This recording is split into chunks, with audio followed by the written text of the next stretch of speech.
All right, so it's a little bit of upgrade time. I want to upgrade these little handles. I saw these on Amazon and other sites, but I really like these. I like the American flag. I like the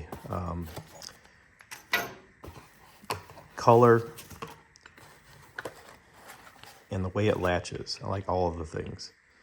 I think that's what I'm going to upgrade to right there. Now I got to figure out how this goes on here, but I want that to be there. I think that'll look good. What do you think? Yeah, so let's read the instructions. I am an instruction reader now because I don't want to just tear into it and waste time and then have to go back and do it over again, again, and again. So let's check it out.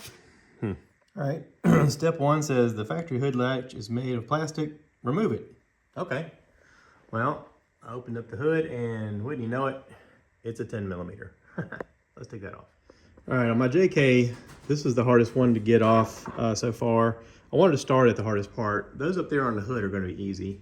Those are just 10 millimeters. This here is a 13, but to get to it, you got to wiggle in a really tight space. And I found that if I use this longer extension, I can kind of come up in between, and then I got a little bit of room to kind of maneuver this. Now I'm gonna try to do the other side. I think once I get these off, putting the new ones on will be easy. Of course, I want to clean all this up, but let's get the other one off. All right, getting those out of there were pretty simple. I did need to clean it up a little bit. There was like dirt behind it, so I just used one of these tub of towels. I picked these up on Amazon. They work pretty good. I don't know what they got in them, but they clean really good. They're heavy duty, and I was able to wipe these really clean, all the little spots where the new posts are going. All right, so now we're on to number 2. Use provided gaskets to protect your hood finish. All right, so we got protective gaskets. That would be these things. All right, and then we go to step 3. Step 3 says remove locking bolts to separate the pieces, which allows access to bold at the bottom for installation, and then put pieces back together. I think they mean bolt. Somebody did a boo-boo there. And the upper piece is simple as taking the 2 bolts out, installing the new piece into the bolts, positioning, adjusting your proper fit. Okay, so that seems pretty simple. Let's do that. All right, putting that on there wasn't bad.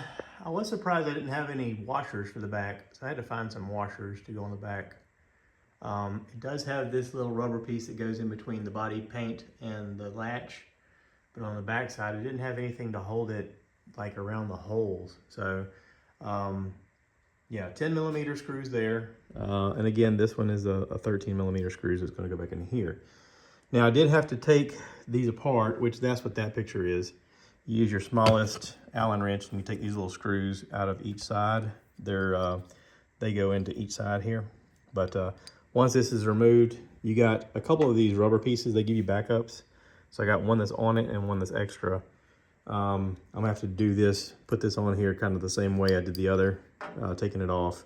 So I'll have to use this 13 millimeter, go behind it, and then try to latch it on. All right, just a test fit. I wanted to see what it looked like with it all bolted down. It was a little tricky getting that screw started on the inside, but once I got it started, cinching it down was pretty easy. I like the look of that. That looks cool. Now I can tighten down. I didn't fully tighten down the ones on the hood. I'm gonna tighten those down now, and then do the other side. All right, I got that side on and the other side. Now I just need to tighten this one side down and then put the grill back on. I took the grill off just so I could see if I could get inside the bolts here a little easier, and that did help. All right.